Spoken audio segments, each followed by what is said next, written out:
Bom dia, boa tarde ou boa noite. Sejam todos bem-vindos. Daremos iniciativa ao trabalho para obtenção de nota parcial da primeira unidade da disciplina de Introdução ao Estudo do Direito 2, do professor Nadiels França. Me chamo Márcia Beatriz da Silva Carvalho, estudo no segundo período do curso de Direito no turno vespertino, na Faculdade de Ciências Aplicadas e Sociais de Petrolina, mais conhecida como FACAP. O artigo que eu escolhi se chama O Valor da Justiça na Obra de Kelsen, cujo autor é Mário Giuseppe Lozano, e ele foi publicado na revista da Faculdade de Direito, UFPR. Essa revista tem quadros A2. A motivação da escolha do artigo. Acredito que todos os estudantes de Direito, ou pelo menos a maioria, tenham entrado nesse curso para conseguir igualar mais a justiça ao direito. Diante da sociedade em que vivemos, isso é crucial para a nossa progressão como pessoa e como sociedade. Kelsen ressalta em sua obra a norma como propriamente dita. Ele não procura formular uma teoria de como as normas devem ser interpretadas num determinado ordenamento jurídico, mas apenas estabelecer o lugar da atividade interpretativa dentro do direito positivo. Mas como isso se encaixaria na justiça? E agora vamos relacionar o artigo com a teoria geral do direito. A teoria geral do direito dedica-se à análise dos conceitos jurídicos fundamentais que são comuns aos diferentes sistemas jurídicos ou ramos do direito. Ela busca estudar o ordenamento jurídico em sua totalidade, a partir da observação dos vários sistemas jurídicos, definindo assim os grandes eixos de construção e aplicação do direito. Kelsen defende que não cabe ao cientista do direito qualificar se é certo ou errado, verdadeiro ou falso, o conteúdo do que é descrito. Deve apenas identificar o que é o direito de determinado ordenamento jurídico. Se deverá ser aplicado, se é justo ou injusto, é tarefa posterior, que não lhe retira a qualidade de direito. Isso demonstra que, ao descrever determinada norma, o positivista não estará necessariamente concordando ou discordando com ela, mas apenas identificando o direito vigente. Na primeira sessão, vamos fazer uma oposição do positivismo com o justnaturalismo. Em primeiro lugar, a doutrina pura do direito se localiza entre as doutrinas avalorativas, ou seja, as teorias que se propõem a descrever o próprio objeto e não a lhe atribuir um entendimento tido por melhor que outros, propondo-se a fazer ciência e não se apresentando como uma filosofia, um credo, uma ética. Daí a aversão de Kelsen a toda forma de justnaturalismo, a toda forma de direito, acima ou fora do Estado. Em segundo lugar, ressaltando a relação do artigo com a teoria geral do direito, nesse contexto, a doutrina pura se enquadra entre as doutrinas normatistas e, em particular, legalistas, ou seja, entre as teorias gerais, considerando como próprio objeto somente o direito positivamente existente, especialmente o direito que assumiu a forma da lei. Daí a aversão de Kelsen ao sincretismo metodológico, a confusão de métodos e temas sociológicos, políticos, teológicos e etc., na construção de uma teoria do direito.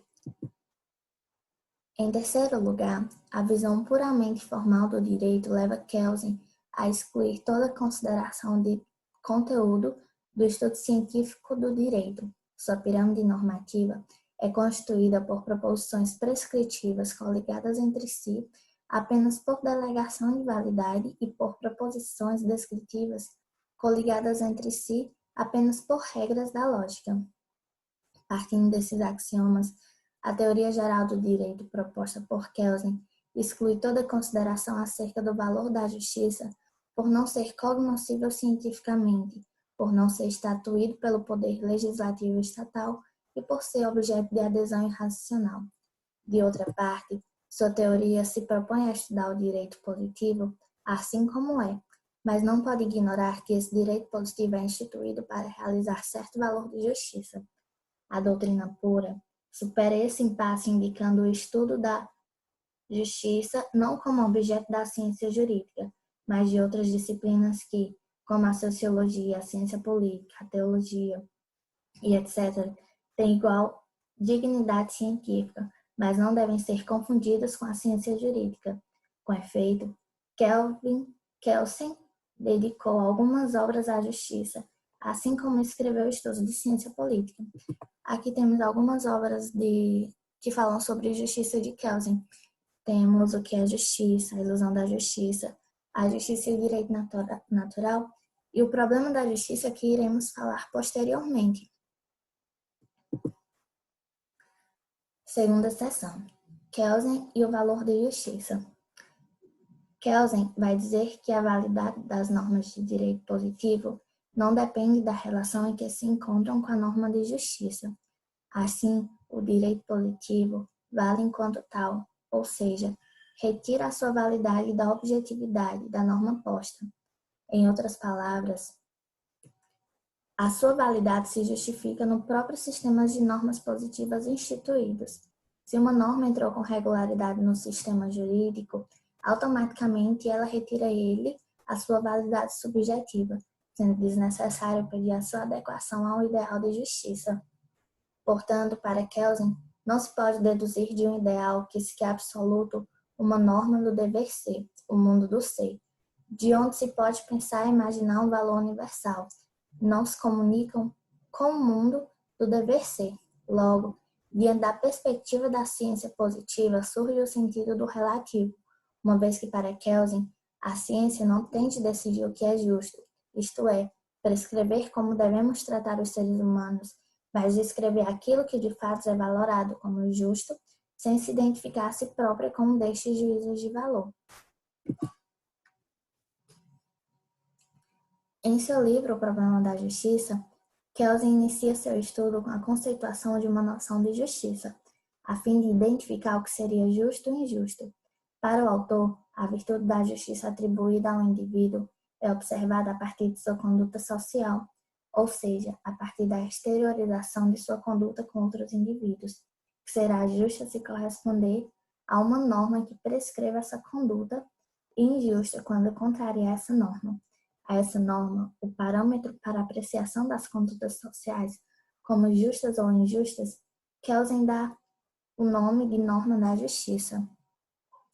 Nessa esteira, o conceito de justiça se enquadraria no conceito da moral, uma vez que as normas da moral prescrevem a conduta de indivíduos em face de outros indivíduos, assim como as normas de justiça. Conclui, enfim, ser a justiça a qualidade de uma conduta humana específica, de uma conduta que consiste no tratamento dado a outros homens. O juízo, segundo o qual uma conduta é justa ou injusta, representa uma apreciação, uma valoração da conduta, tendo como parâmetro as normas da justiça. Definido o conceito de justiça como sendo o juízo de valor sobre a qualidade de uma conduta humana específica dispensada a outros homens, tendo como parâmetro normas de justiça, Kelsen afirma que tal juízo de valor não pode incidir sobre as normas jurídicas positivas, uma vez que se estaria avaliando uma norma jurídica a partir de outra norma da justiça, o que seria um verdadeiro pleonasmo, valorar um valor. Todavia, para Kelsen, que recorre a Platão, a busca pela justiça coincide com a indestrutível busca pela felicidade própria ao ser humano, mas nenhuma justiça apenas relativa, apreensível com a razão humana, pode alcançar esse fim. A justiça de que todo mundo está à procura é, então, a justiça absoluta. Ela é um ideal irracional, porque pode derivar apenas de uma autoridade transcendente, isto é, de Deus. Além disso, é válido ressaltar que, para Kelsen, a justiça absoluta é transferida ao além e está nas mãos de Deus, razão pela qual pressupõe a fé e não a razão. Sobre a terra, ao contrário, deve-se contentar com a justiça relativa garantida pelo ordenamento jurídico coletivo, ou seja, com a situação de paz e segurança que qualquer deles garante em maior ou menor medida.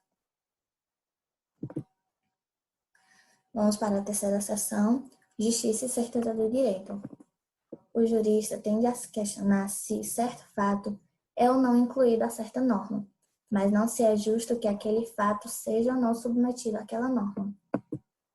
Segundo Bobbio, o jurista assume tal postura inconscientemente juspositiva, porque o ideal do jurista é a certeza, não a justiça do direito, tarefa esta de filósofos, políticos e legisladores. As normas jurídicas são gerais porque dirigidas a grupos específicos de cidadãos, abstratas porque se referem a ações tipificadas, isto é, definidas por meio de características formais, rígidas porque podem ser modificadas apenas por um procedimento pré-estabelecido pela Constituição e atribuído ao único órgão competente ao exercício do poder legislativo. A divisão dos poderes impede que o juiz substitua o legislador. Cada área contém sua limitação, sua função.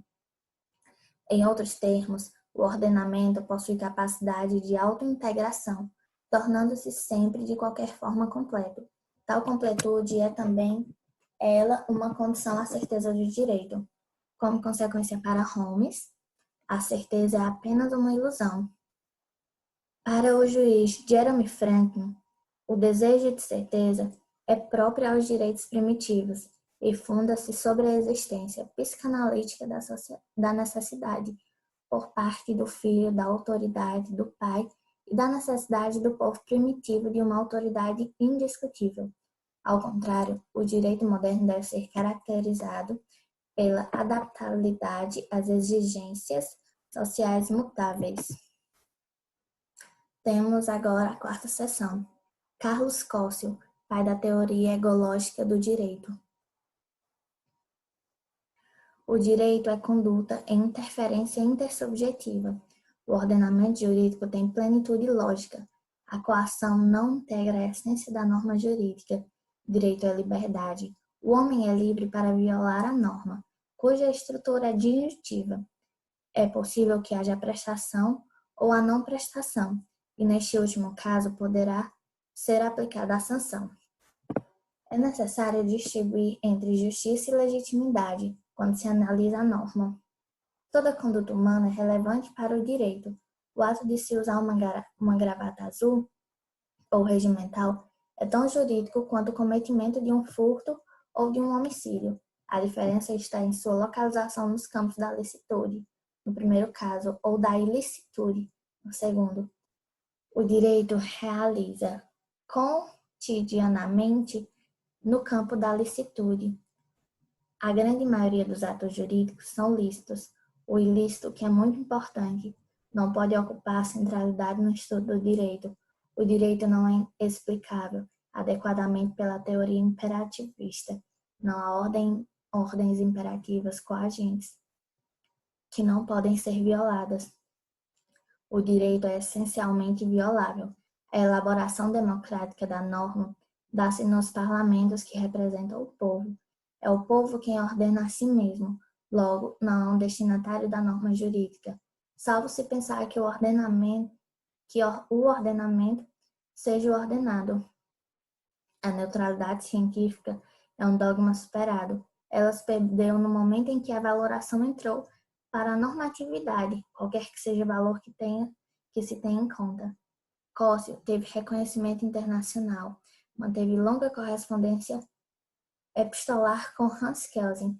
Por sua iniciativa, Hans Kelsen visitou a América Latina, especificamente Uruguai, Argentina e Brasil, tendo proferido célebres conferências em Buenos Aires, com intensos debates entre esses dois grandes filósofos do direito do século XX. Em 1949, durante sua viagem à América do Sul, Kelsen proferiu várias conferências na Argentina a convite da Faculdade de Direito, da Ordem dos Advogados e do Instituto da Filosofia Jurídica e Social de Buenos Aires. A escolha das instituições anfitriãs já refletia a tentativa de equilibrar as forças peronistas e antiperonistas, com as quais se imbricavam as correntes pró-cossianas e anti-kelsianas, e as correntes pró-kelsianas e anti-cossianas. Com efeito, o mais importante filósofo do direito argentino Era então Carlos Cossio que concebia sua teoria egológica do direito como a superação da doutrina pura kelsiana, muito citada na Suma do Pensamento do filósofo argentino. Assim, convidar Kelsen a Buenos Aires visava também a fazer com que reconhecesse de alguma forma a teoria egológica do direito como aperfeiçoamento da própria doutrina pura. Uma e outra, porém, eram tão incompatíveis quanto antagônicas às personalidades de seus autores. Nessa linha, a viagem nascia sob o signo de tensões políticas e culturais que culminaram em 1952, quando Carlos Cossio publicou um volume incluindo a tradução ao espanhol das 4 conferências apresentadas por Kelsen, procedidas por uma introdução retomando o balanço provisório, redigido pelo mesmo Cossio, como conclusão de visita a Kelsen à Argentina. Esse volume, de fato, não reproduzia o original francês de Kelsen como fora acordado.